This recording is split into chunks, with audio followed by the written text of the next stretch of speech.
கவனிச்சு கொள்ளுங்க. இந்த 2020 முரட்டுவ 27ஆம் கேள்வியை பொறுத்த வரைக்கும் ஸோ நாங்கள் பாஸ் பேப்பரில் ஒரு கேள்வியை சந்திச்சிருப்போம். ஞாபகம் இருக்கான்னு பாருங்க. இது ரிசோர்ஸ் புக்கில் இருக்கிற 59 60ஆம் பக்கத்தில் இருக்கிற ஒரு தியரி உண்டு. இந்த கேள்வி இயக்கவியலோட சம்பந்தமான கேள்வி உண்டு. இதே மாதிரி கேள்வி ஒன்று 2019ஆம் வருஷம் வந்த 27ஆம் கேள்வி இருக்குது. இதே மாதிரி ஒரு கேள்வி. இந்த கேள்வியில் என்ன சொல்றாங்கன்னா, ஒரு ஏவச்சக்திக்கான தொடர்பு, அதோட தாக்கவீத மாறிலிகளுக்கு இடையிலான தொடர்புடைமை பெற சொல்றாங்க. பொதுவாக ஒரு தாக்கம் நடக்குது, இது தாக்கி அதே மாதிரி இவர் விளைவா இருக்குது. இது அந்த தாக்கத்துல ஏவச்சக்தியா இருக்கு. இது அந்த தாக்கத்துல வெப்ப உள்ளுறை பெருமானம் ஒரு புறவெப்ப தாக்கமா இருக்கு. இதுல இருந்து என்ன விளங்குது? தாக்கிற பெருமானம் என்ன செய்யும்டா, தாக்கிற எச் பெருமானம் விளைவிட எச்சை விட உயர்வாக இருக்கும் என்று தெரியும். அவன் தரவு எப்படி தந்திருக்கானண்டா, ஒரு தொடர்ச்சியாக நடைபெறக்கூடிய முதன்மை தாக்கத்தை பத்தி யோசிக்கும். ஏங்கிற தாக்கி ஐ என்ற இடைநிலை விளைவா மாறுது. இந்த ஐயிர பேர் என்னன்னு சொன்னால் இடைநிலை விளைவா மாறுது. அடுத்தபடியில் இவர் தாக்கியாக இருந்து இவர் விளைவா மாறுது. அப்ப இந்த ரெண்டு தாக்கப்படிகளை கூட்டினோம்னா இந்த ஐயும் கேன்சலா பேசிடும். அப்ப என்ன வரப்போகுதா? இந்த விளைவு வரப்போகுது. அப்ப இது முதலாம் படி ஏவச்சக்தியாகவும் இது இரண்டாம் படி ஏவச்சக்தியாக இருக்குது. இதுல உங்களுக்கு தெரியாது எந்த படி மெதுவான படி என்றோ எந்த படி வேகமான படி என்றோ தெரியாது. ஸோ நாங்க படிச்சிருக்கிறோம் ஒரு பலபடி தாக்கம் உண்டு. ஒரு முதன்மை தாக்கம் என்று சொன்னா ஒரு முதன்மை தாக்கத்தை கருதினம் என்று சொன்னா இந்த டெல்டா எச்சுக்கும் தாக்க ஆழ்கூறுக்கும் இடையில ஒரு சக்தி மட்ட வரைவை வரைஞ்சமண்டா. இதை வரைஞ்சமண்டா ஒரு சக்தி மட்ட வரைவை வரைஞ்சமண்டா. ஒரு புறவெப்ப தாக்கத்துல சக்தி மட்ட வரைவை வரைஞ்சமண்டா. இது தாக்கி இது விளைவா இருக்கும். ஒரு புறவெப்ப தாக்கத்துல சக்தி மட்ட வரைவானது என்ன செய்து கொள்ளுமண்டா, இப்படி இருக்கும். இது ஒரு பலபடி தாக்கமா முதன்மை தாக்கமா? ஒரு முதன்மை தாக்கம். ஏனண்டா ஒரே ஒரு ஏவப்பட்ட நிலை இருக்குதே, ஒரே ஒரு ஏவப்பட்ட நிலை இருந்தா அது ஒரு முதன்மை தாக்கமா இருக்கும். இதுல இருந்து இந்த துண்டோட பேர் என்ன சொல்லுவோம்னா, இந்த இந்த இந்த உயரத்துல பேர் என்ன சொல்லுவோம்னு சொன்னால் ஏவச்சக்தி என்று சொல்லுவோம். இந்த உயரத்துல பேர் என்னன்னு சொன்னா டெல்டா எச் வெப்ப உள்ளுறை மாற்றம் என்று சொல்லுவோம். கேள்வியில் இருக்கிற விஷயம் என்னன்னா, இது ஒரு பலபடி தாக்கம். அப்ப இது எனக்கு உண்மையா தெரியும். எனக்கு தெரிஞ்சது எல்லாமே ஒரு புறவெப்ப தாக்கம்னு மட்டும்தான் தெரியும். இவர் என்ன சொல்றாருண்டா, தாக்கி விளைவு இடைநிலைகள செறிவு நேர வரைவு தந்திருக்கிறான். என்ன வரைவு தந்திருக்கிறான்? செறிவு நேர வரைவு. எப்போதும் தாக்கம் ஆரம்பிக்கும் போதும் தாக்கிகள செறிவு உயர் பெருமானமாக இருக்கு. தாக்கிகள செறிவு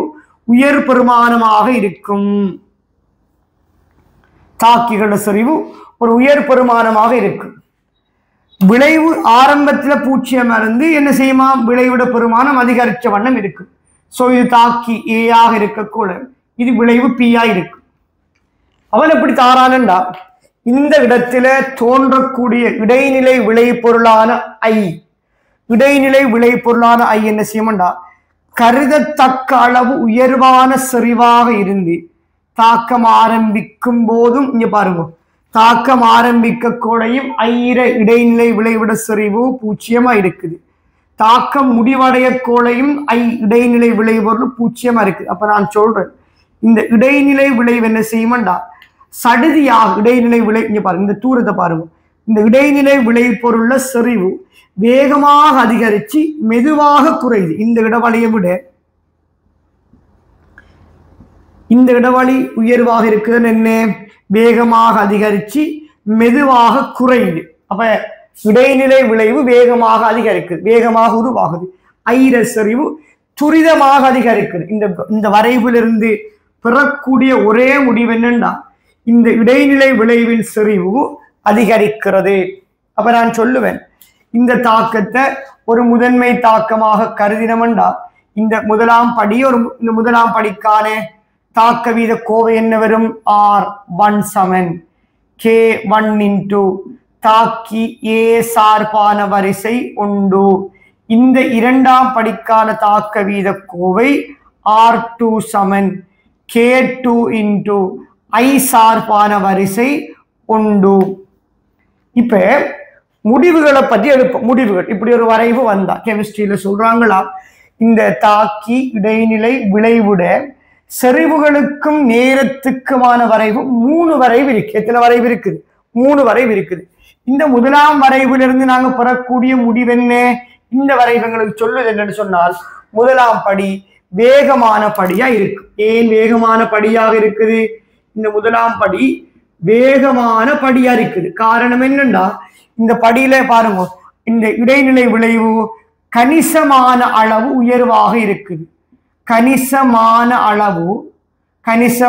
அளவு உயர்வாக இருக்குது. ஐ அளவு கணிசமான அளவு உயர்வா இருக்குது. என்ன அர்த்தம்? ஐ அதிகமாக உருவாப்ப ஏ வேகமாக நடக்குது.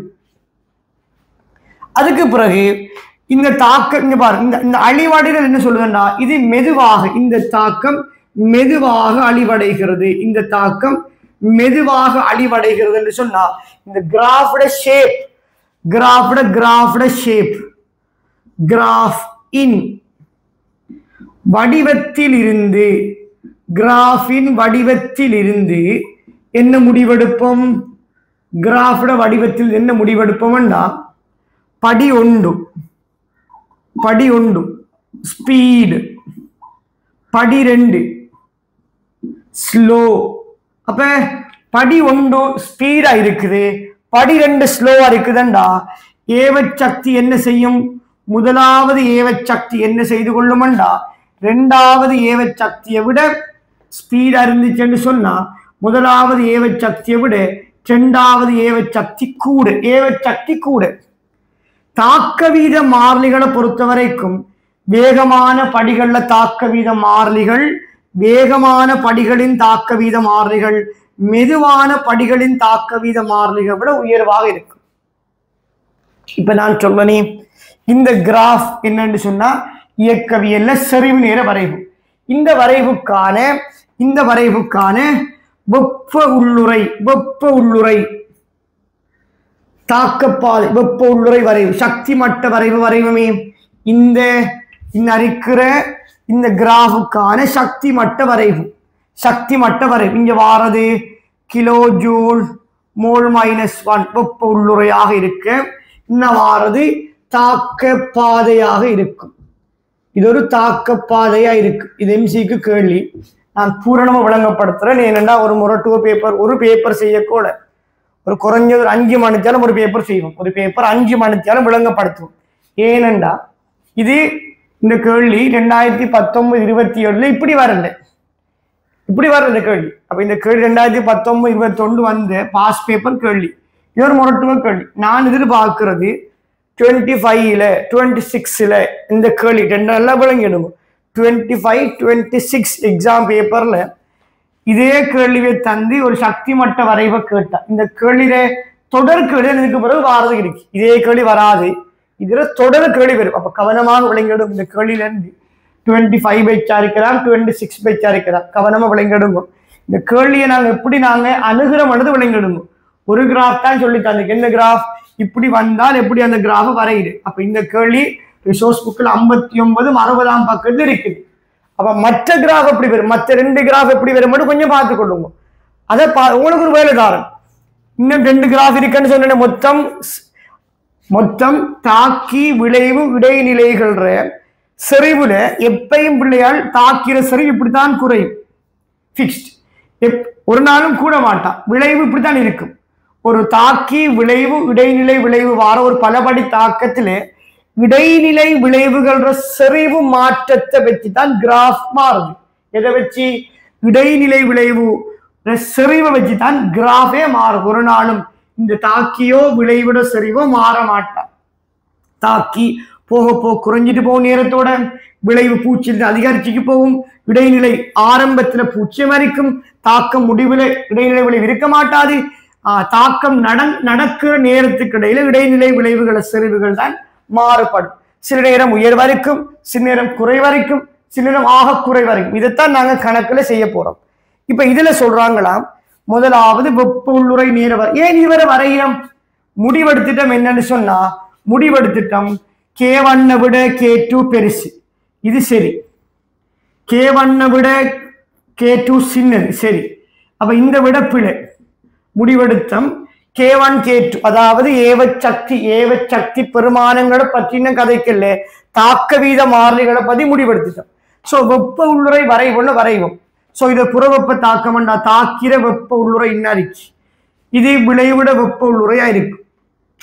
முதலாவது படி வேகமான படிதானே. முதலாவது படி வேகமான படி என்று சொன்னா அதுல ஏவச்சக்தி பெருமானம் இன்னாரிச்சு. இதான் முதலாவது படி. இந்த ஏவச்சக்தி பெருமானமா இருக்குது. முதலாவது படியில ஏவச்சக்தி பெருமானம் இன்னா இருக்குது. முதலாவது படியில ஏவச்சக்தி பெருமானம் இன்னா இருக்குது. இரண்டாவது படியில இதான் இடைநிலை விளைவா, இதான் அந்த இடைநிலை விளைவு I. இரண்டாவது படியில ஏவச்சக்தி பெருமானம் முதலாவது படியை விட உயர்வா இருக்குது. இது தாக்கி என்னவா இருக்குது A, இது விளைவு P. இதான் முதலாவது படியில ஏவப்பட்ட நிலை, இரண்டாவது படியில ஏவப்பட்ட நிலை. அப்ப இரண்டாவது படியில ஏவச்சக்தி எதுவாக இருக்குமெண்டா EA2 இருக்கும். இந்த துண்டை சொல்றது டெல்டா H என்று சொல்லுவோம். என்ன டெல்டா H? கவனமாக விளங்கிடுங்கோ. இது முடிவெடுத்துட்டமே. ஒரு தாக்கம் ஒரு தியரி சொல்றேன், படிச்சிருந்தா நல்லம், படிக்காட்டி ஞாபகம் வச்சுக்கொள்ளுங்க. ஒரு தாக்கம் இப்படி முதன்மை தாக்கமா இருந்தா அந்த தாக்கிக்கும் இடைநிலை விளைவுக்கும் அந்த தாக்கிக்கும் ஏவப்பட்ட நிலைக்கும் இடையே உச்சி புள்ளி இருக்குதானே, இதுக்கும் இடைப்பட்ட தூரத்தை சொல்ற ஏவச்சக்தின்னு சொல்றேன். இது பலபடி தாக்கம்டா, இது ஒரு உச்சி புள்ளி, இது ஒரு உச்சி புள்ளி. எந்த புள்ளி அந்த ஏவச்சக்தியை குறிக்கும்டா ஒரு பலபடி தாக்கத்துல இப்படி மலை மாதிரி பல உயரங்கள் இருக்கு. அதுல ஆக உயரமான புள்ளி எடுங்கோ. இதானே ஆக உயரமான புள்ளி. இந்த ஆக உயரமான புள்ளிக்கும் தாக்கிக்கும் இடைப்பட்ட தூரம் தான் ஆக உயரமான புள்ளிக்கும் தாக்கிக்கும் இடைப்பட்ட தூரம் தான். அந்த தாக்கம் முதன்மை தாக்கமாக இருந்தா அந்த தாக்கம் முதன்மை தாக்கமாக இருக்கக்குள்ளவாறு ஏவச்சக்திக்கு சமனா இருக்கு. நான் என்ன சொன்னேன், ஒரு பலபடி தாக்கத்தில் ஆக உயரமான உச்சி புள்ளி ஒரு ஏவப்பட்ட நிலை எடுக்கும். அந்த ஏவப்பட்ட நிலைக்கும் இந்த தாக்கிற்கும் இடைப்பட்ட இந்த உயரம் தான் ஏவச்சக்தியை குறிக்கும். அப்ப ஏவச்சக்திங்கிறது ஒரு ஆள் சொல்ல, ஏவச்சக்திங்கிறது EA கூட்ட வரும் மகன் EA இவ்வளவு தூரம், இவ்வளவுத்தையும் கூட்டக்குள்ள இந்த துண்டு எக்ஸ்ட்ரா 2 தடவை கூட்டப்படுது. அப்ப என்ன முடிவெடுப்போம்? முடிவு என்னன்னு சொன்னால் இந்த ரெண்டுலையும் இருந்து பாருங்க பார்ப்போம். இந்த ரெண்டுலையும் இருந்து ஏவச்சக்திங்கிறது ஒரு நிலை தொழிற்பாட்டு காரணியா வழி தொழிற்பாட்டு காரணம் பாருங்க. நம்ம டெல்டா H கூட்டலாம், கவனமா விளங்கிடுங்க. ஏவச்சக்திகளை ஒரு நாளும் கூட்டி சமப்படுத்த இயலாது. ஆனா டெல்டா H பெருமானங்களை கணித கோவை மூலம் கூட்டி சமப்படுத்தலாம். இதுக்குத்தான் நாங்க சொல்ற நிலை தொழிற்பாட்டு வழி தொழிற்பாட்டு காரணி. ஒரு குறிப்பிட்ட தாக்கத்தில் ஏவச்சக்திகள கணித கூட்டுத்தொகை மொத்த ஏவச்சக்தியாக அமைய மாட்டாது. ஆனாலும் 2020 நான் பல முறை சொன்ன கேள்விகள் இதுவும் உண்டு. 2021 ஆண்டு 19ஆம் ஆண்டு வந்து 27ஆம் கேள்வியை அப்படியே தாராளமா செய்து கொள்ளுங்க. சோ ஏவச்சக்திகளை ஒரு குறிப்பிட்ட தாக்கத்தில பலபடியில நிகழக்கூடிய ஒரு பலபடி தாக்கத்தில் ஏவச்சக்திகள கணித கூட்டுத்தொகை அது மொத்த ஏவச்சக்திக்கு ஒருபோதும் சமனாக இருக்க இயலாது. அந்த கூட்டி கணித கோவை பெற முடியாது. ஆனா ஒரு குறிப்பிட்ட தாக்கத்தில் டெல்டா H பெருமானத்தை ஒவ்வொரு படிகளோட டெல்டா H பெருமானங்களை கூட்டி பெறலாம். இது தான் சொல்ற நிலை தொழிற்பாட்டு வழி தொழிற்பாட்டு காரணிகள்னு சொல்றேன். எனர்ஜெட்டிக்ஸ் என்ற பாடத்துல படிக்கிருக்கோம். இதுல மகன் பாருங்க. அப்ப ஏவச்சக்திங்கிறது யோசிச்சு பாருமானே, ஏவச்சக்திங்கிறது என்ன முடிவெடுத்தோம்? ஏவ சக்திங்கிறது எதை விட சின்னனா இருக்க போதீங்க EA1 விடவும் EA2 கூட்டுத்தொகை. இப்ப நான் சொல்றேன் ஏன் இந்த தாக்கம் ஒரு படி தாக்கமே பல படியா மாறுது, கவனமா விளங்கிடுங்க. இப்படித்தான் இந்த தாக்கம் இருக்கும், ஒரு தாக்கம் இப்படித்தான் இருக்கு. இப்ப நாம இவ்வளவு மாறி யோசிக்கும். அதுக்காகத்தான் என்ன செய்யறோம்டா, உங்களோட கண்ணை கட்டி ஒரு ஊக்கியை போட்டு இந்த தாக்கத்தை இப்படி மாற்றி கொள்றோம். இப்படி இப்படி வார தாக்கத்தை இப்படி மாற்றி கொள்றோம். இங்க பாருங்க, இப்ப இப்படி போகோட இப்ப உதாரணமா சொல்லணே, இவடுத்திருந்து இப்படிதான் இந்த தாக்கம் நடக்கும். முதன்மை தாக்கம் இவடுத்திருந்து ரைட் அன்னாரிக்கிற ஒரு நீண்ட ஒரு முன்னுக்கு ஒரு எலக்ட்ரிக் போர்ஸ் அன்னாரிக்கிற எலக்ட்ரிக் போர்ஸ் வரைக்கும் நடக்கணும்னு சொன்னா அப்பா அவ்வளவு தூரம் நடக்கணும் யோசிப்போம். நான் சொல்ல சரிதானே, அவ்வளவு தூரம் நடக்கணும்னு யோசிப்போம். இப்படி இல்லாம என்ன செய்யறோம்டா, இந்த இப்படி போய் இந்த ஒழுங்கையால வெட்டி நீட்டல் போய் இன்னொரு வெட்டி கொஞ்சம் முன்னுக்கு போனா எப்படி சொல்லலாம் பாத்தியா, இப்படி போய் இப்படி வெட்டி அப்படி கொஞ்சம் நீட்டுக்கு போய் மற்ற ஜங்ஷன்ல வெட்டி கொஞ்சம் நீட்டுக்கு போனா அன்னைக்கு என்ன செய்யணும்டா, அதான் இது. ஆனா உண்மையாக இப்படி நடக்கிற தூரத்தை பாருங்க, இந்த தூரத்தை பாருங்க. இந்த பல படிகளில் நிகழக்கூடிய தாக்கம் என்ன, இந்த பல படிகளில் நிகழக்கூடிய தாக்கத்திலே இந்த ஏவ சக்தி பெருமானத்துல கூட்டுத்தொகை இதை விட கூடத்தான் இருக்கு. நான் என்ன தெரியுமா, நாம நேரா பார்க்க கூட பிரச்சனை பெரிய தூரம் மாதிரி விளங்குது. முதலாவது சந்திர விட்ட கூட முதலாவது சந்திர தூரத்தை விட இந்த ஏவ சக்தி சின்னது. அதாவது ஒவ்வொரு படி நான் முடிவெடுப்பேன். EA விட EA1 சின்னது, EA விட EA2 சின்னது, அதுவும் உண்மைதான். ஆனா கம்ப்ளீட்டா பாருங்க, மொத்த ஏவ சக்தியை விட இந்த ஏவ சக்தி பெருமானம் கூட. அப்ப நான் போற விட என்ன 3வது விட. உங்களுக்கு நான் சொல்லிவிட்ட கேள்வி, இந்த தியரிக்கான விளக்கம் சொல்லிட்டேன். இப்ப நான் சொல்ல வேண்டிய விளக்கம் என்ன, நான் சொன்ன விளக்கம் 2020ஆம் ஆண்டு மொரட்டுவ 27ஆம் கேள்விக்கான விளக்கத்தை சொல்லிவிட்டேன். சோ மற்ற கேள்விகளுக்கான விளக்கங்களை நாங்க பார்த்துக் கொள்வோம். நீங்க செய்ய வேண்டிய வேலை என்ன, ரிசோர்ஸ் புக்கில் 59 60ஆம் பக்கம் இருக்கிற செறிவு நேர வரைவுல தாக்கி விளைவு செறிவு இடைநிலை விளைவுகளுக்கான அளவுகளுக்கான ஒரு கோவையை வரைஞ்சி நான் இந்த வரைவுக்கான கிராஃப் கீர்ன மாதிரி மற்ற வரைவுக்கான கிராஃப் கீருங்க. ரைட், நான் ஒரு சிம்பிளா சொல்லனேன். ஒரு கிராஃப் இப்படி இருக்குமா, இதான் தாக்கி இது விளைவு. ஒரு கிராஃப் எப்படி இருக்குமாண்டா, கொஞ்சம் செறிவு லேசா கூடி இப்படி இருக்கும். இவர்த்த சொல்றது என்ன தெரியுமா, இவர்த்த என்ன சொல்றாரா, இந்த முதலாம் படியை விட 2ஆம் படி சற்று கூட இப்படி கிராஃப் இருக்கும். இது தாக்கி இது விளைவு. இந்த கிராஃப் இதை விட உயரமாகவே இருக்க மாட்டோம், பணிஞ்சே போகும்.